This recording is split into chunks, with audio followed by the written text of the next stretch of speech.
Did you know one of Britain's most respected leading men once had the exact role he was born to play, and let his own stubbornness talk him out of it?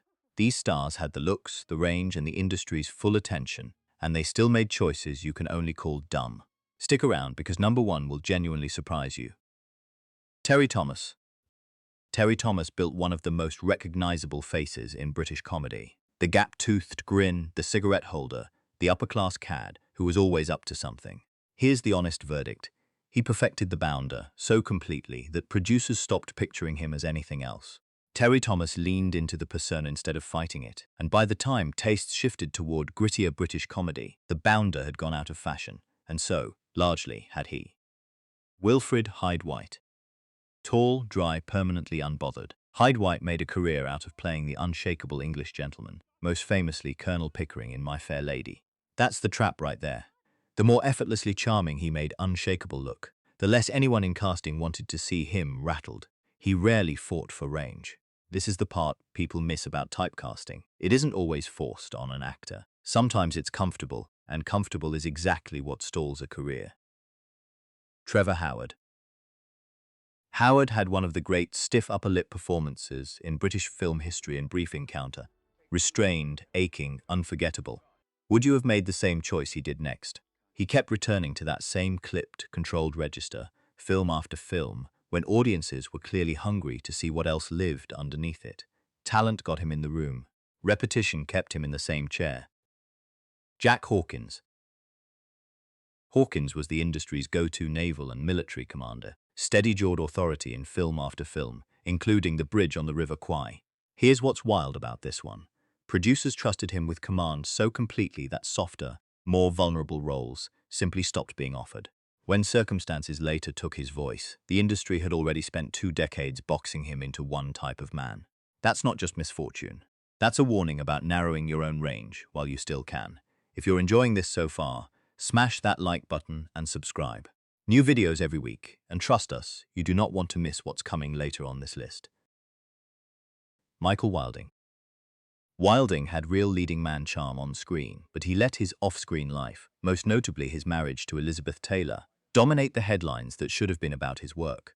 And that's exactly why his filmography reads thinner than his talent deserved. Audiences remembered the tabloid story before they remembered the performance. Richard Todd. Todd was a genuine World War II paratrooper before he ever acted, then built a career playing real-life war heroes on screen, including Douglas Bader in Reach for the Sky. This is the bigger pattern worth noticing. The industry loved him specifically for authenticity he'd actually lived, and instead of using that credibility to branch outward, Todd kept accepting the next uniform. Understandable? Sure. Smart for longevity? Not really. Kenneth More. Moore had an easy, likable screen presence and real comic timing, but he built his reputation almost entirely on cheerful, stiff upper-lip Englishmen. When the British film industry pivoted toward angrier, more working-class stories in the 1960s, Moore's brand of cheerfulness suddenly looked like it belonged to another era, because, career-wise, he'd never left it. Herbert Lom. Lom was a genuinely versatile actor, quietly menacing in early roles, before Inspector Dreyfus in the Pink Panther films turned him into the industry's default, twitching, exasperated authority figure. Here's the contrast worth sitting with. The performance that made him famous is also the one that erased the range that came before it in the public's memory. Donald Pleasance. Pleasance could do quiet menace like almost no one else, which is exactly why casting directors kept handing him the same flavor of unsettling villain for decades. It worked. It also meant the industry rarely asked what else he could do, and he rarely pushed them to find out. Christopher Lee. Lee played Dracula for Hammer Films and became genuinely frustrated that the role followed him everywhere. He said so publicly more than once. Here's the twist most lists miss. He kept accepting the sequels anyway, even while resenting them, because the paycheck and visibility were hard to walk away from. That's not a villain's mistake. That's an incredibly human one, and it cost him years of being seen as anything but the Count.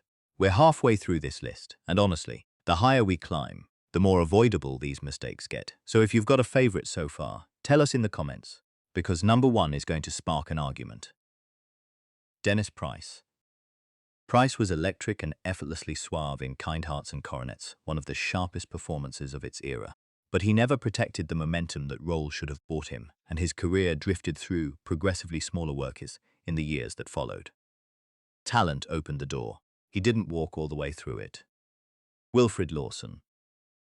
Lawson had one of the most respected voices on the British stage and screen, admired by peers who called him one of the finest actors of his generation. The blunt truth, a reputation for unreliability followed him for years, and productions increasingly hesitated to build a schedule around him. Being brilliant only helps if people can count on you to show up for it. Robert Morley. Morley was funny, sharp, and instantly recognizable. Round, pompous, delightfully English. The problem is he made pompous Englishmen so effortless and so profitable, including in decades of advertising work, that he rarely bothered chasing anything harder. Comfortable work is still a choice, and Morley chose comfort again and again. Alastair Sim. Sim's eccentric headmasters and definitive Scrooge are genuinely beloved performances. But would you have kept playing variations of the same eccentric authority figure for 3 decades when you clearly had more to give? Sim mostly did, and while audiences never stopped loving him for it, film historians, Pulse, still wonder what a wider swing might have looked like. Michael Hordern. You've almost certainly heard Michael Hordern's voice, even if the name doesn't ring a bell. That gravelly, distracted, endlessly fussing tone became the sound of the bumbling British professor in dozens of films and shows. That's a genuine, permanent legacy. And here's what makes it heartbreaking. Hordern was capable of real Shakespearean gravity on stage, performances critics took completely seriously. But on screen, he kept accepting the same lovable fussbot shorthand because it was reliable work, and reliable work is exactly what keeps a wider reputation from ever forming. He wasn't on this list because he lacked range. He was on this list because he let reliable quietly replace remarkable 15 brilliant British actors who had every advantage, and still, in ways big and small, made it harder for themselves. Whether it was comfort, stubbornness, or just bad timing, the lesson holds. Talent gets you the opportunity. What you do with it determines whether people remember the whole career or just the one role. Like, subscribe, and tell us below, which one of these was the dumbest move of all? Han van Rons.